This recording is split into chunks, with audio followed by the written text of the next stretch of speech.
Help me, I'm Amanda Berry. I've been missing for 10 years and I'm here, I'm free now. This is the story of 3 girls who in 2 years all went missing from the same street. Michelle Knight, 21, kidnapped August 2002. Amanda Berry, almost 17, kidnapped April 2003. And Gina De Jesus, aged 14, kidnapped April 2004. Until May 2013, they were held captive inside this house by a 52-year-old school bus driver and musician. His name, Ariel Castro. We found them. So who is the man who held the girls captive in a busy urban neighbourhood for 10 years? And how did he remain undetected? I'm Rick Edwards. I've come to the United States to meet the people who live close to Ariel Castro. His mother would come to see him. He would check her out from the porch or come and talk to her, and he won't let her in the house. I go inside the hospital to hear from the medical team who treated the girls. I did notice that the girls wanted to be together. So every time we would kind of separate them, they would come search for each other. Inside 2207 Seymour Avenue, what Castro told a friend who heard strange noises upstairs. And I asked him, what is these noises coming from? And he said that he had some dogs. And inside the Castro family, why they want to meet the daughter he fathered in captivity. She's our cousin. She's our blood. And I want her to know that she doesn't have monster in her blood. So why did nobody know that this ordinary house in this ordinary street was actually a prison? I've come to speak to the people here in the US city of Cleveland to find out what really happened.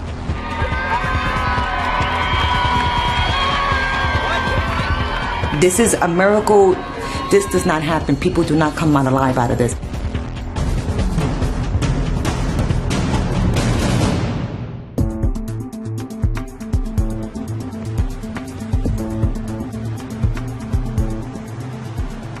This is Cleveland, Ohio in the United States, a city that I know very little about. This area, downtown, looks nothing like the Cleveland that I've seen depicted in recent press coverage. It feels like a shiny, friendly American city. And yet somewhere very near here, 3 young women were held in a house, captive, for 10 years and subjected to unimaginable horrors, horrors that we don't even know the details of yet. It's hard to believe, it's hard to comprehend.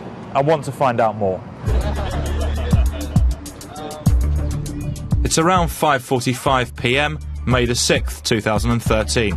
A sunny spring evening on Seymour Avenue on Cleveland's west side. This is a neighbourhood of mainly first-generation immigrants on low incomes. Aurora Marty from Puerto Rico is sitting outside when she hears shouts from the house over the road. With her sons present, she tells what happens next. Entonces, pues, estábamos conversando, pues sentimos los gritos. We were talking when we hear a shout. I looked in front of the house, and it was Amanda Berry, shouting for help with her hand like this. She could poke her arm through a gap in the door. The door was chained shut, so I couldn't really see her.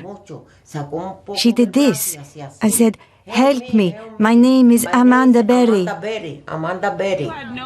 Amanda's shouts are also heard by another neighbour, Charles Ramsey. I meet my McDonald's, I come outside, I see this girl going nuts, trying to get out of her house. So I go on the porch, and she says, "Help me get out. I've been in here a long time." So, you know, I figured it's a domestic violence dispute. My neighbor Angelo went over there and kicked a hole in the door. Then they broke the chain. There was another part that Angelo broke, and she was able to get out. Both of them were screaming. At 5:48, another neighbour's mobile phone captures the scene. Amanda Berry is out of the house and carrying a small child. And she comes out with the little girl, and she says, "Call 911. My name is Amanda Berry." Help me, I'm Amanda Berry. You need police, fire, or ambulance? I need police. Okay, and what's going on there? I've been kidnapped and I've been missing for 10 years and I'm here, I'm free now. Like, I'm calling the 911 for Amanda Berry. I thought this girl was dead. You know what I mean? Okay, and what's your address? 2207 Seymour Avenue. But the drama isn't over yet. 2207 Seymour Avenue is owned by a man named Ariel Castro. He's gone out, but could return any moment. We're going to send them as soon as we get a car open. No, I need them now before we get back. All right, we're sending them, okay? Okay. I felt really scared he was going to come back and there was nothing I could do. He always came and went. My neighbor shouted to me, "Grab them and bring them inside or he'll kill us."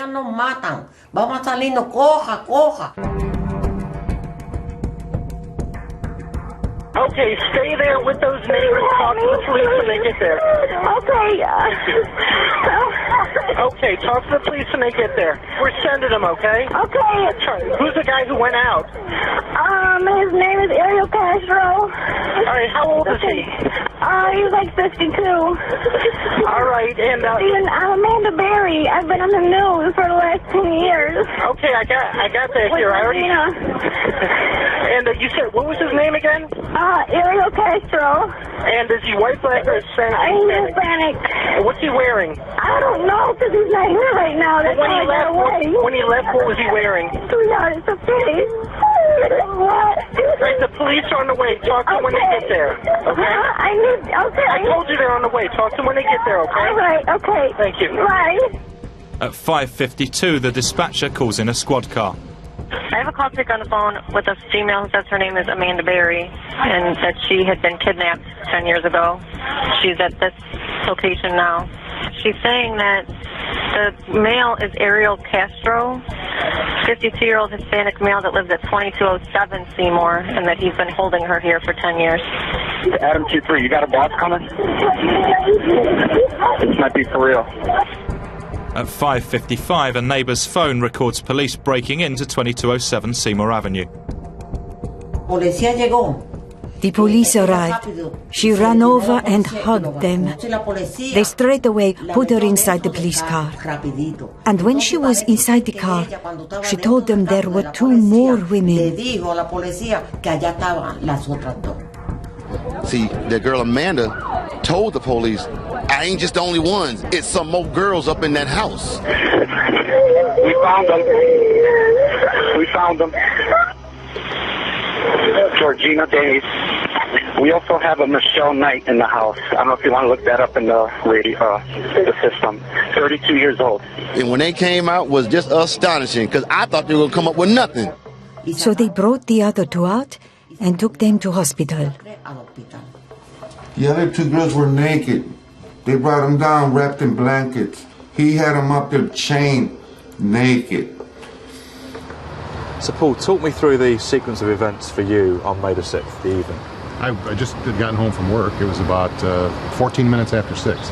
And I got a phone call from somebody highly placed telling me that they had found Gina and Amanda. And my reaction was shocked that they had been found. But then he said, and a third girl. And a third girl. I said, there's another body? He said, no, alive. And I was dumbfounded. At 6 p.m, a call goes out to trace Ariel Castro. At 6:16, police track him down. We've got Ono Castro and Ariel Castro in custody down here at McDonald's. You know, the neighbors say they had no idea whatsoever. They are absolutely stunned. They described this man as very friendly. He'd come out to get his mail. He would chat and strike up conversation. But they never saw any of the young women. They never even suspected whatsoever. But right now here on Seymour Avenue, there's incredible joy here in this neighborhood. Hundreds of news crews descend on Seymour Avenue. Normal programming is suspended. Live coverage takes over from night to next morning. Good morning. Just a half a block away from suspect Ariel Castro's home, his uncle, who works at this convenience store. We spoke exclusively to Julio Castro about his nephew to get his family's reaction.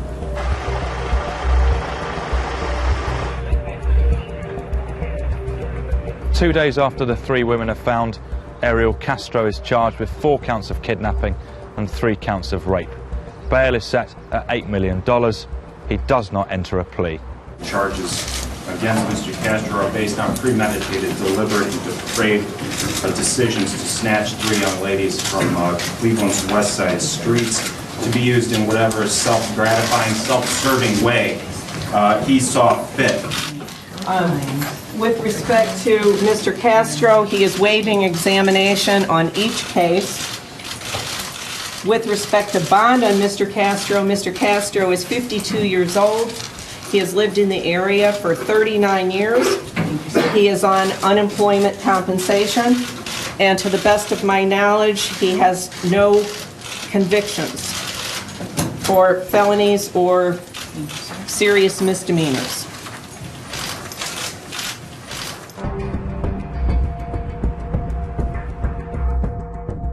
So what did really happen all those years ago here in Cleveland? And why did it take more than 10 years to find 3 young women, 2 of them teenagers, who were snatched off the street and kept captive in a residential house? Let's start at the beginning. Michelle Knight was last seen here on the corner of Lorraine Avenue and West 106th Street on August the 22nd, 2002. Less than a year after that, and just 4 blocks that way at West 110th Street, again on Lorraine Avenue, Amanda Berry was last seen. That was on April the 21st, 2003. Less than a year after that, on April the 2nd, 2004, Gina DeJesus was seen at that phone box on the corner of West 105th Street and Lorraine Avenue. All Lorraine Avenue. It seems that Ariel Castro took all of these girls from the same street.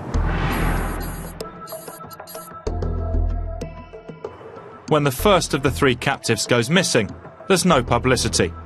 The victim is Michelle Knight. It's August the 22nd, 2002. Michelle is 21. She's last seen at her cousin's house, near West 106th Street and Lorraine Avenue. Her grandmother recalls for me the events of the day. Well, we first realized when she didn't come home one day. I guess she had went to the store or something over 106th, and she never came back. And we just thought that maybe she had, walked to somebody's house to visit, so we didn't take no mind to it until her mother had called the police, and they said they couldn't do nothing about it for 48 hours or something until they know if she's missing or not. We kept looking for her, walking around, putting stuff on, like the poles, putting out flyers. Michelle Knight's life was hard. She'd reportedly been assaulted at school and dropped out at 17 because she was pregnant. Her child was taken away by social services just before she disappeared. Her missing persons report filed by her mother shows Michelle is wearing blue shorts and a white t-shirt. She has mental abnormalities and is often confused by her surroundings. Her nickname is Shorty.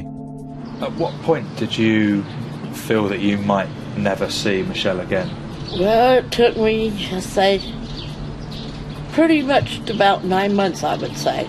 I started kind of giving up hope, yet my heart was saying that she was still out there someplace. After 15 months, the police take Michelle off the missing persons list. To all intents and purposes, Michelle Knight has vanished off the face of the earth.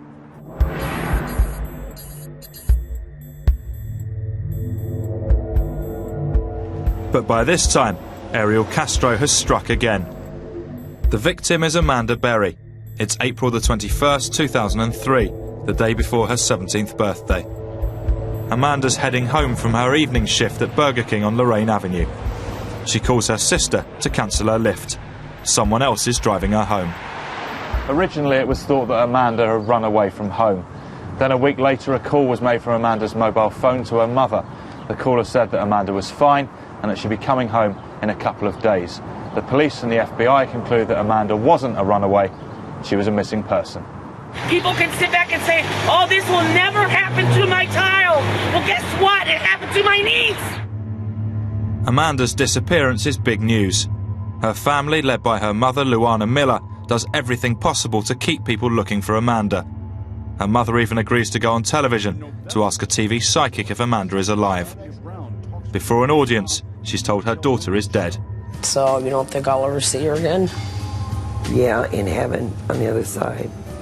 I can't understand why. She's such a good girl. Investigators dug into a prisoner's tip. Nothing of evidentiary value, nothing found in the dirt at all. Cleveland police still don't know where Amanda Berry is, but they know where she isn't. And for her family tonight, that's enough. Day by day, I just think either she's going to come home or one day I'm going to find my peace.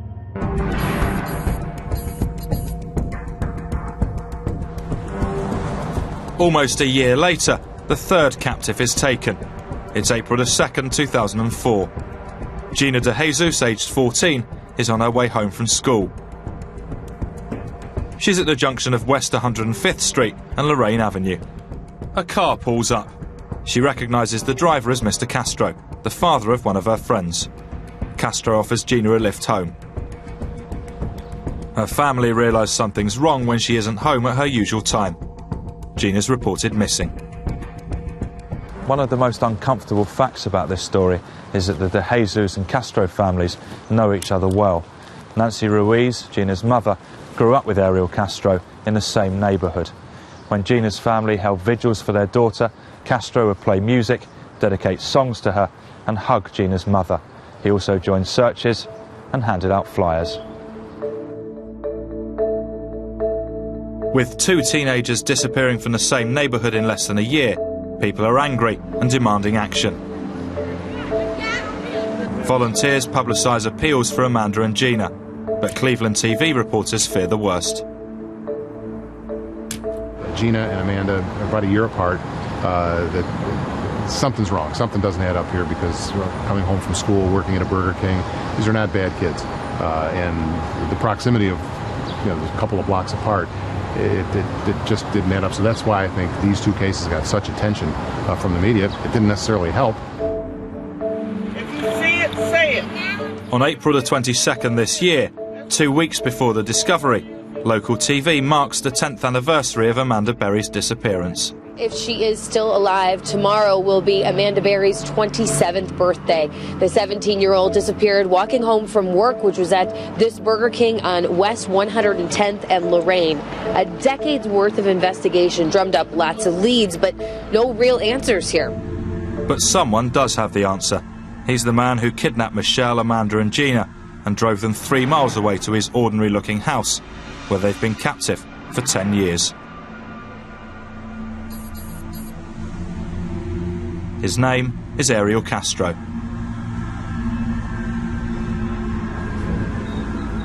So who is Ariel Castro, and how was he able to maintain a job, a social life, be a member of this community, yet keep 3 women hidden in his house for so long? From his Facebook page, he just looks like an ordinary guy.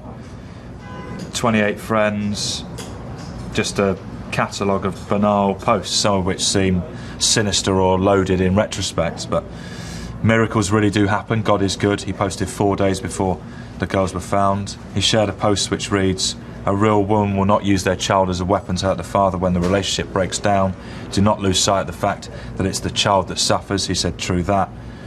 This morning I woke up to the sound of a chirping cardinal. Yes, come on spring. Actually, all totally innocuous, but then why wouldn't they be? He's hardly going to write something incriminating. It occurs to me that, in fact, social media provides the perfect opportunity for someone like this to present an artifice of normality. It seems that no one suspected the man who played bass in a local salsa band. Ariel Castro was also protected by his family's reputation. The Castros are said to be pillars of the Puerto Rican community in Cleveland's West Side. His cousin Maria Montez agreed to speak to me. She describes Ariel Castro's immediate family as tight-knit. How close were you to Ariel? Well, we were very close when we were younger. He was not born and raised here in Cleveland. He was born in Puerto Rico with his other brothers and a sister. They were very close. I mean, they were raised in the same home. They were raised, by a single mom. His mom, after she had divorced from my uncle, she never remarried. She dedicated her life to raise her children. And they were close. Javier and Daniel Marti went to the same school as Ariel Castro. I've known him, all throughout high school and junior high. his whole family.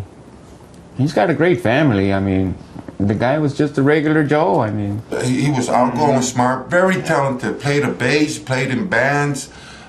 He even played softball every once in a while. He was always like into cars and everything, and he loved his cars. Yeah, he had nice cars, bikes. He loved his cars. Yeah, he was just a regular kid. Ariel Castro moved into 2207 Seymour Avenue in 1992 with his wife and 4 children. He bought the house from his uncle and started living there with his wife. But soon things were going wrong. His neighbours, people who'd known him from school, remember it was a time of horrible domestic violence. He was a wife beater. He was a wife beater. He always beat his wife. You know, she used to run out of the house and stuff, and a couple times she came over to use the phone to call the police, but we never got into, because you don't get into matrimonial disputes. Court records show that Castro struggles to control his temper. He's been accused of attacking his former wife, who suffered broken ribs, a broken nose, desiccated shoulders and a blood clot on the brain. However, she dropped the charges, and the only consequence for Castro seems to have been losing custody of their children.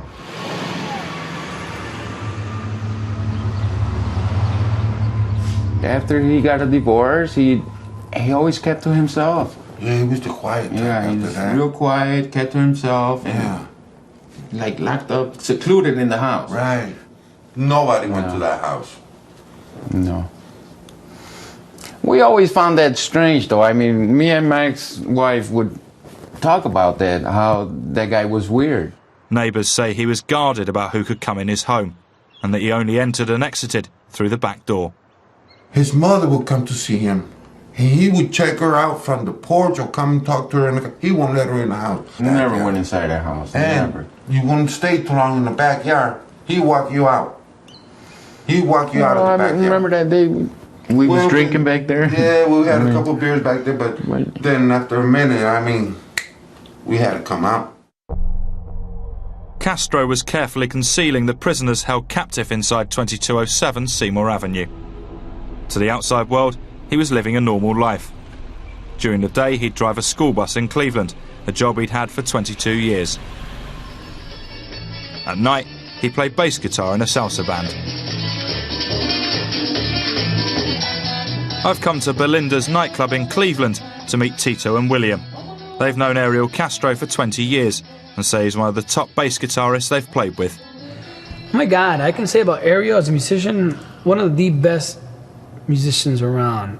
In this city, 3 bass players that are the best, and he was one of them.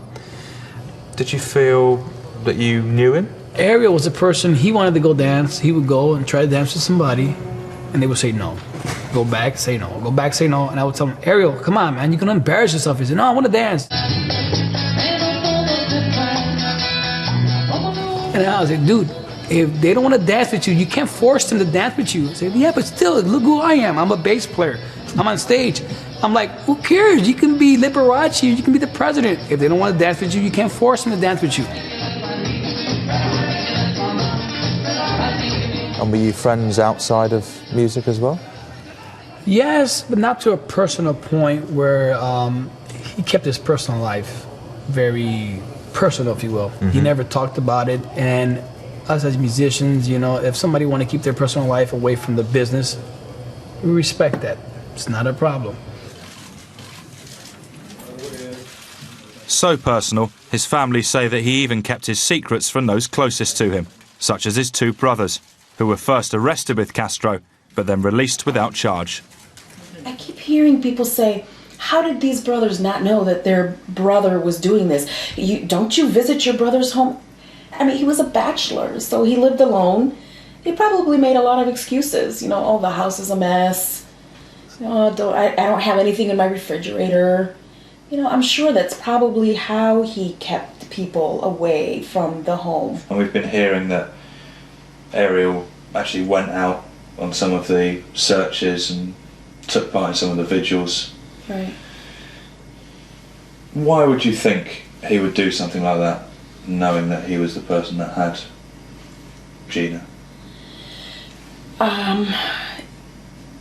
The only thing that I can possibly assume is that perhaps he wanted to kind of have an inside track. Did they suspect something? Could they possibly know something? I have no way of knowing what went on in the mind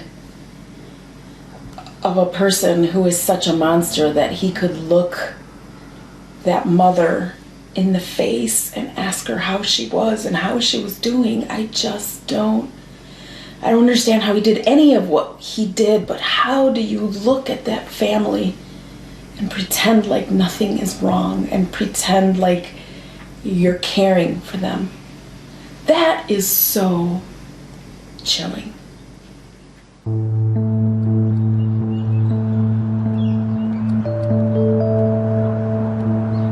What were conditions like for Amanda, Gina and Michelle all those years? 2207 Seymour Avenue seems pretty ordinary. 4 bedrooms, 1 bathroom, a basement, no air conditioning.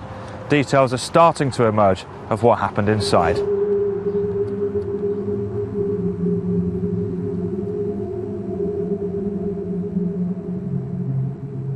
For the 3 women and young child who are trapped here, the house is both a prison and a torture chamber.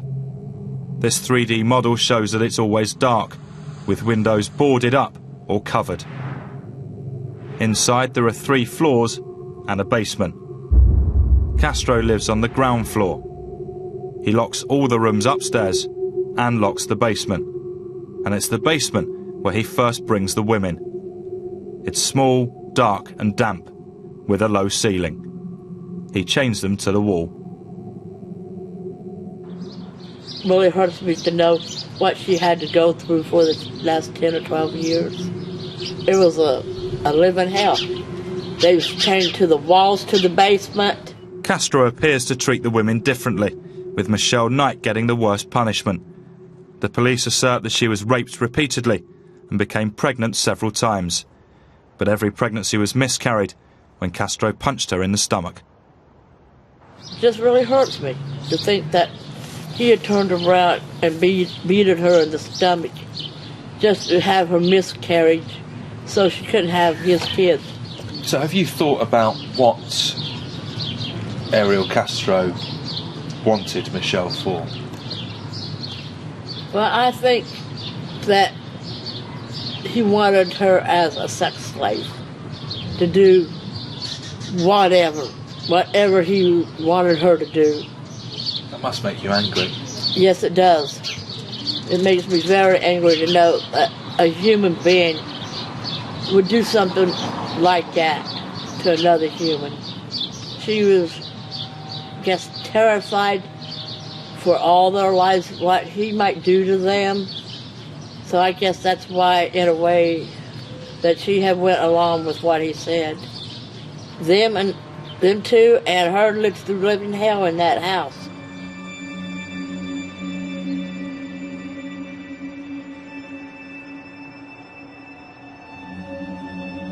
According to police and according to police reports, the house was kind of described as a prisoner of war camp. We were told that duct tape was used when Castro left the house for any length of time. He would duct tape their mouth.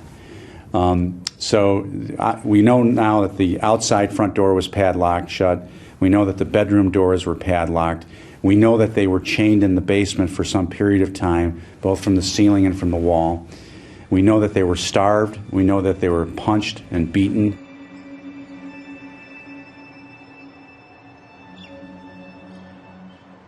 They were really scared. They were scared of him. To them, he was a monster. And that's a monster that they want to deal with. So, whatever he said, they did, you know? And that's the horrible thing about that I see, that he had him out once in the garage. You know, I know he's got a big gate and he's got him, but scream. All 3 of you scream at the top of your lungs. Too scared to scream, too terrified to scream. He manipulated them, you know, in such a way that he had full control over 3 women in the house. And while Gina De Jesus is locked up in the house, her father is visiting the neighbours just across the street. Gina's father, yeah. He came around a few times, and I remember him coming over and talking. One time I talked to him, and I was telling him how sorry I felt.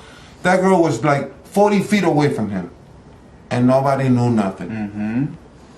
You know? And they made a big hole back over here down the block. Oh, yeah. And looking for remains of them girls.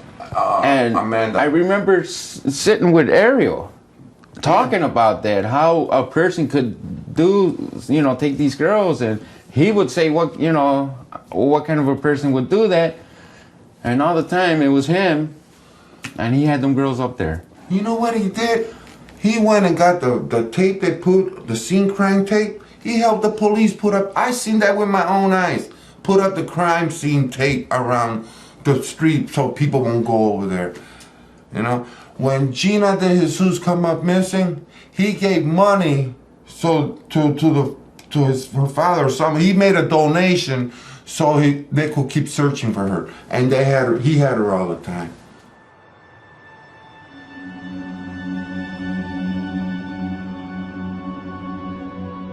As days become weeks, and then months, and years in that tiny dark space, the women probably lose track of time. They live on a diet of fast food brought to them by their kidnapper. But the girls down the street commented that they would see him with big bags of McDonald's early in the morning. He ate McDonald's for 10 years. In later years, Castro allows them to live in separate rooms on the first floor, where slits were found cut into the doors, as if to allow food to be slid in and out. It appears the women come outside only twice during their decade in captivity. Wearing disguises, they take a short walk in the yard. Ricky Sanchez knew Castro for many years and went inside the house just days before the women escaped. When was the last time you came to the house? Last time I came here, it was the last Thursday before it happened. So that was the second? The second. And why did you go over? I came here because we become friends on Facebook, and he saw a bass guitar that I had it for sale, and he liked it pretty much, and he wants me to come here and show it to him. So, and then I spent about 2 hours in the house. A young girl came. She showed up from the back, and he approached her. He grabbed her by the arm, and she asked her to say hi to me. I said hi to her, but she never said hi to me. And then he said that was his granddaughter. Was there anything else that you kind of noticed when you were in the house? There was some type of like noises that I hear. I don't really know exactly where the noises came from. And I asked him, what is these noises coming from? And he said that he had some dogs in the second level of the house, second floor. Knowing what you know now, knowing what you might have heard, what those noises might have been, how does that make you feel? When I heard the news at first, they came out on Monday, I couldn't even believe. I went home and started looking at the news, really deep into the news. And when I saw it was him, I saw the pictures, I could not believe I was just inside the house. The little girl Ricky spoke to is not Castro's granddaughter. She's his daughter, Jocelyn. On Christmas Day 2006, Amanda Berry, aged 20, gives birth to her in a paddling pool in the basement. Michelle Knight is put in charge of the delivery. She says Castro threatens to kill her if the baby dies. Michelle keeps the baby alive with mouth-to-mouth resuscitation. One of Castro's older daughters recalls seeing a picture. He showed me a picture that was in his cell phone randomly, and he said, look at this cute little girl. It was a face shot, and I said, she's cute, who is that? You know, and he said, this is my girlfriend's child. And I said, Dad, that girl looks like Emily. Emily's my younger sister. And he said, no, that's not my child. That's my girlfriend's child by somebody else.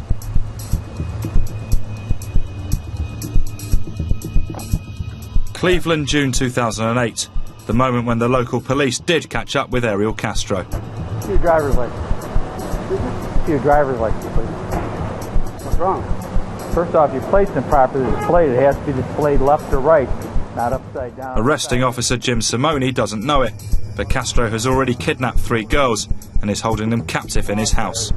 They have to be able to read them from behind. I stopped him on a traffic violation in June of 2008. I just got it out, so It's your motorcycle endorsement. that I don't have. Then the other question is why you're riding it then? You don't have a helmet on, you don't have a license to operate it, and you subject yourself to being arrested. Is that what you want? No, sir, I don't. Just stand by your bike. Take out your insurance documents. He didn't have a license. He didn't have, the plates did not belong to that particular motorcycle. Normally I would have arrested him had he given me any back talk, had he been flippant with me or made some remark. I just slipped the cuffs on him and took him to jail. Ariel, you keep getting deeper, deeper, and deeper. I know, but I just got off of work. I'm a school bus driver, and I was going to get this all taken care of. I thought that was safe. He mentioned the fact that he was a school bus driver. And I didn't want to take him to jail and have possibly him losing his job because of a traffic violation. You got to get the plates changed over. You got to get all the things that are required by law. This is an arrestable violation. You could be going to jail over something silly, you know? So I didn't arrest him. I gave him a ticket and let him push the bike home. Because I did a check on him. All these cars are equipped with computers. I'm able to do a background check on anybody. And he only had a few traffic violations and no criminal background. So with that, I gave him the tickets and let him go. I made 10,000 arrests as a policeman. That's not traffic tickets, that's 10,000 people I put handcuffs on and threw in the back of his car and took them to jail. So there are times when you're amazed how bad it gets. Jim has been a Cleveland cop for 38 years, 18 patrolling the 2nd District, which includes Seymour Avenue. I went past this house 1,000 times. Nothing at that house drew my attention, even with the crime scene tape around it. It was just a house on Seymour. Yet in that house, there was a heinous crime being committed every second of every day for 10 years. But while police incompetence features highly in many of America's most notorious kidnap cases, the failure to find Castro and the Cleveland captives may be down to something else. The missing persons database kept by the Cleveland Police Department has over 100 names on it as of last week, with nearly half of them missing all year. When you look at this list of names, you get a sense of how swamped the police here are. Do they have the resources to cope? In the 2nd District alone, which is where Castro's house is, 71 people are missing right now. The number of detectives assigned to work on cases of missing people is 1. Do you feel like the police have done a good job? No, I think that they could have done a better job of what they was doing, especially for her. Do you feel there's enough resources at the police's disposal to successfully look for these kids that go missing? No, there's not. And because we handle a realm of things. It's not just the missing person. It's the auto theft, it's the burglary, it's the rape, it's the B&E, it's the shooting, the homicide. So in reality, you know, even though the chief may want to contradict me later on, we're stretched thin. You don't have the man hours to invest in a major investigation, because when I was a young policeman, it was about catching the bad guy. Today, it's how much is it going to cost us to catch the bad guy. And if it costs too much, then it's set aside. And what happens, they make the initial investigation, and then we wait. We wait for either the body to be found, or in this case, for some amazing rescue. Members of the community who still want to know what happened to her. Just 2 weeks before the amazing rescue, local TV marks the 10th anniversary of Amanda Berry's disappearance.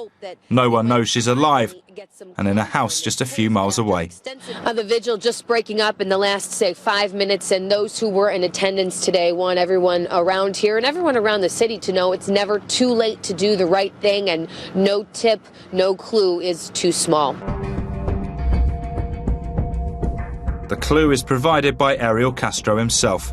He's gone out but hasn't chained up all of his captives. Finally, he's made a mistake. Was he good or what? What kind of person would do something like that? You know. Well, he slipped. Amanda Berry can see the front door open, though the outer storm door, made of thin wire mesh, is bolted shut. Often Castro will test his captives by leaving doors unlocked. He beats them if they try to get out. But because Amanda can see Aurora Marty on the neighbour's porch opposite, she goes for it. Help me, I'm Amanda Berry. You need police, fire, or ambulance? I need police. Okay, and what's going on there? I've been kidnapped and I've been missing for 10 years and I'm here, I'm free now. On a day that will long be remembered, Charles Ramsey's account of the breakout makes him an instant internet legend. See the sunlight to be around people. I knew something was wrong when a little pretty white girl ran into a black man's arms. Something is wrong here. Dead giveaway. From Seymour Avenue, ambulances rush Michelle, Amanda and Gina and the child to the local hospital. Gerald Maloney is the admitting doctor. You were in charge of their care for Yes.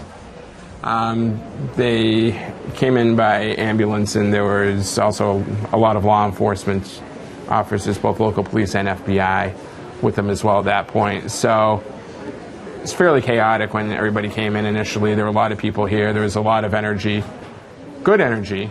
So where were the girls taken immediately when they arrived? They were brought into the two rooms behind us. Would it be possible to have a look? Absolutely. Thank you.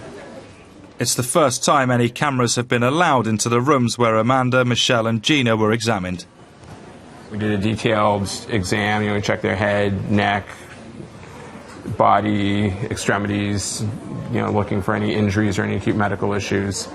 Too often, unfortunately, we hear about an end to these stories. The end we hear is in people being found and being alive. It's usually, unfortunately, finding remains. So we were very excited that they were here, they were alive, and we're very excited that we got to be the first safe harbor for them after they've been rescued. Nurse Betsy Martinez is a neighbour of the De Jesus family and has a daughter the same age as Gina. She's on duty on May the 6th and is just about to have dinner when her boss breaks the news that will live with her forever. They found Amanda Berry and Gina De Jesus, and I could not understand why. I didn't believe it. Like who? I kept saying who? He kept saying Amanda Berry, Georgina De Jesus. I was in awe about it. So he was like, I need somebody back there with them. So automatically, forget dinner, I'm on my way. And dropped my purse, ran back into the trauma bays when I noticed Georgina and Amanda Berry walking in. It was a big deal to me because it was almost like hitting home. So I remember seeing Georgina and I just hugged her and told her welcome home, and started doing her, try to do some nursing and try to get her vital signs, and I was just in awe about it, and I just kept staring at her, and I couldn't believe that I was actually sitting next to her. And then to see Amanda Berry and her beautiful child, and not knowing who the child was. I mean, it was confusion. But I had to do my job first and stay professional as much as possible. But what I thought was professional was just to love them and just let them know that they were now safe and that it was going to be okay. And you were crying, you were happy, you were sad. It wasn't even about what happened to them. It was just like, welcome home. We've been looking for you for a decade. What could I get for you? What could I do for you? It was just a very emotional and exciting day to have the pleasure to see her father and her mother and her sister walk in, as far as Gina's family, and to see them for that first moment. I mean, you got butterflies, you got the goosebumps, you try to wipe your tears and try to stay professional, but it just couldn't help it. I mean, it was an amazing experience. How did the girls seem? They were still trying to get the surroundings. They were like, who are you? So I made sure that everybody was introducing themselves so that they knew that these were workers here, that there were people that were they're safe. I did notice that the girls wanted to be together. So every time we would kind of separate them, they would come search for each other. Again, that's for sure. That they kept asking for the other one. Where's the other one at? And we had to let them know they're just around the corner. They're here. So you could tell that they had a bond. So you mentioned that you're from the neighbourhood. Mm-hmm. What was the effect at the time when the girls disappeared? You could not go anywhere in Cleveland and not know Amanda Berry's name or Georgina. You could not go anywhere in Cleveland. There were signs everywhere. Family never gave up. So I could not believe they were alive. I did not think that this doesn't happen. This is a miracle that I probably will never see again in my life. This does not happen. People do not come out alive out of this. So I just kept saying, I remember one time pinching Georgina, and she's like, why did you do that? I'm like, because you're here. It's not a dream. This is not a dream. It was that amazing. After 10 years of waiting, relatives and neighbours can finally celebrate. But there's also anger. Some, like Gina's uncle, struggle for control. I want to bust down and cry right now. But tears of relief? yeah. And I don't know if you can print this or you can put this on the air, but if I got my hands on that guy. Amanda Berry had made the news for 10 years as a missing person. Now it's a different story. From a sister who dreamed of her coming home, a plea for privacy. I just want to say we are so happy to have Amanda and her daughter home.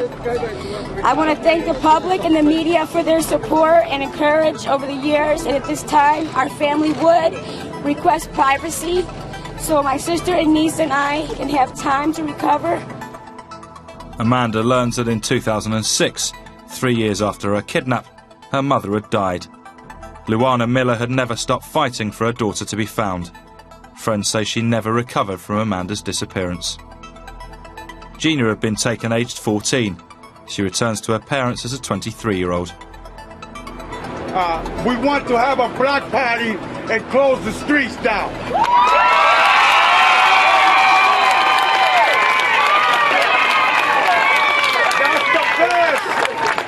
That's the best Mother's Day present any mother could have.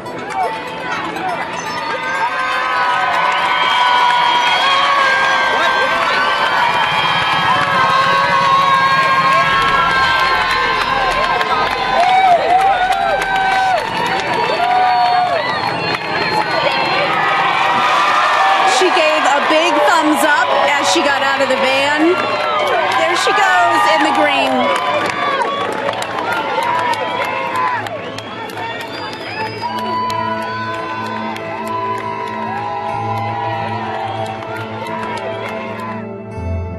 Michelle's condition is more serious.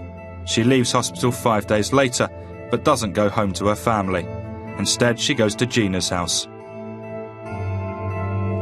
I've come to Gina's house, and it's actually very confusing. I don't really know how to feel. The banner suggests celebration. And yeah, is this a celebration? The police tape is a very stark reminder that something terrible has happened. The 14-year-old girl on that missing poster is gone. Who is she now? We know that Gina and Michelle are in that house. It's interesting that, having been forced together for nearly 9 years, Gina and Michelle are now choosing to be together. I assume because they've grown to rely upon one another. So I don't really feel comfortable staying here any longer, because both girls obviously want privacy and don't want cameras outside their house the whole time. I'm kind of looking at that tarpaulin, and this is speculation, but I assume that the last thing that either of them want is to be cooped up inside a house after being cooped up inside a house for so long. So they've had to put the tarpaulin across the backyard so they can still maintain a degree of privacy.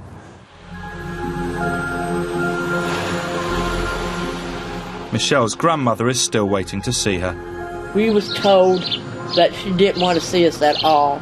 So that kind of really hurt all of us to figure, to think that all these years that she didn't want to see us. So we was all kind of frustrated and crying and all this, because if somebody would come up to you and say, well, your daughter or your granddaughter don't want to see you, it would kind of hurt you and break your heart. And that's kind of what it was doing to us. We thought kind of that she was blaming us for not giving her the attention like Amanda's and Gina's family did. Do you think that, from what you've seen of the press coverage, your family has been represented in a good light? Well, we heard that it was going around in there that as a family we was beating her, tormenting her, we was abusing her.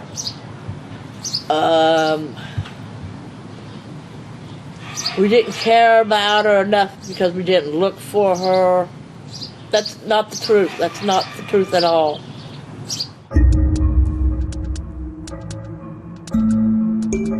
So if he's found guilty, what punishment should Ariel Castro now face? Life in prison or the death penalty? The death penalty is on the statute in Ohio, and prosecutors say that they will press for it if it's found that Castro forcibly caused any of the women to miscarry. In Ohio, a fetus has personhood. So as a person, that can be construed as murder. The county prosecutor, Timothy McGinty, said he intends to pursue that and see if the claims that he forced miscarriages 5 times is true. I suppose medical testing could figure that out in some fashion. I'm certainly not a doctor, but yeah, a fetus is a person, has personhood in Ohio, therefore the murder charge. And if a murder is committed in the commission of another crime, it would be aggravated murder, and that would be the death penalty. Or multiple murders and other aggravating circumstances. In that case, we have the death penalty in Ohio, and he could be executed. Talking about the death penalty, I think that's too easy for him. I think they should just make him suffer like he made them girls suffer. He needs to suffer. And the death penalty is way too easy. As far as it goes, if they give him the death sentence, the death penalty, that's fine. But I really like to see him get more out of it. That I like to really see him suffer as they had to suffer. Justice needs to be served here for sure. He should never see the day of light again in his life. He'll never see the daylight again.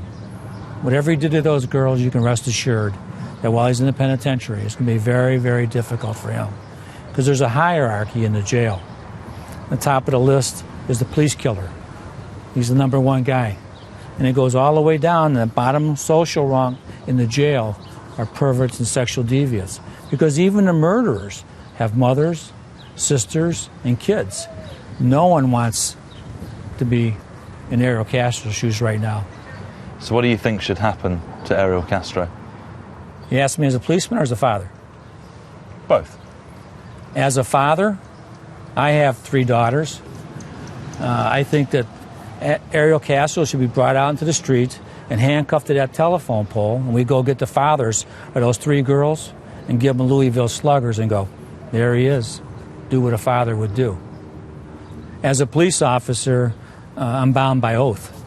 There are things that you know you would love to do, that the person deserves it, but you can't do that. The county prosecutor is currently preparing the case against Ariel Castro. Right now, he's going to present evidence to a county grand jury, and by every indication, he's going to seek additional charges. He's looking at filing charges for every day each woman was kidnapped, every time that they were raped, and every time there was a lost pregnancy. I don't believe there's a torture law in Ohio, but there really doesn't need to be one for him to seek the death penalty. This is a very hard-nosed, aggressive prosecutor. He not only sounds tough, he is tough, and I think he'll seek the maximum penalty. But Ariel Castro's defense team has said that he intends to plead not guilty to all charges. I spoke with his attorneys. His attorneys told me that Castro has not confessed to any crime. In fact, the attorneys called him a regular guy who has a heart and who loves his child. Charged with kidnapping and rape on one side, kidnapping and rape on the second, kidnapping and rape on the third, and kidnapping on the fourth. I think that the initial portrayal by the media has been one of a, quote, monster, and that's not the impression that I got when I talked to him for 3 hours. This is the initial stages of the investigation by the prosecutor's office as well as the defense, but it's to be expected that it will be a not guilty plea to all charges. For his victims, Michelle, Amanda and Gina, this will lengthen the legal proceedings. Meanwhile, his cousin Maria wants to convince them that the Castros are a good family. As a family, the Castros, we are so incredibly sorry that these horrible things happened to them at the hands of someone that is a part of our family, or was a part of our family. You know, I would love nothing more than for one day for these girls to be able to meet the rest of us in one of our family gatherings, one of our family reunions, and see the the good people that are a part of this family, the happy people that are a part of this family, the people that are generous and kind and loving, and I would love for them to experience that. I would love nothing more than to meet that little girl, Jocelyn. I mean, it's been proven now that she is his child. That means she's our cousin. She's our blood. And I want her to know that she doesn't have monster in her blood. She has good, kind, generous, loving blood.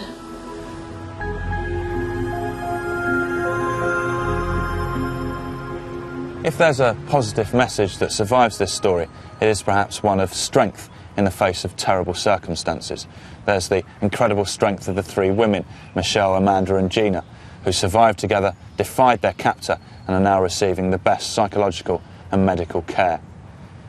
Strength is also being displayed by the people of Cleveland.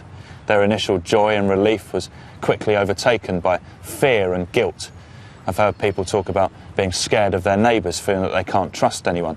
But now a new mood is detectable. People are talking about how to make changes to ensure that this never happens again. The phrase that I keep hearing is, "We are our brother's keeper."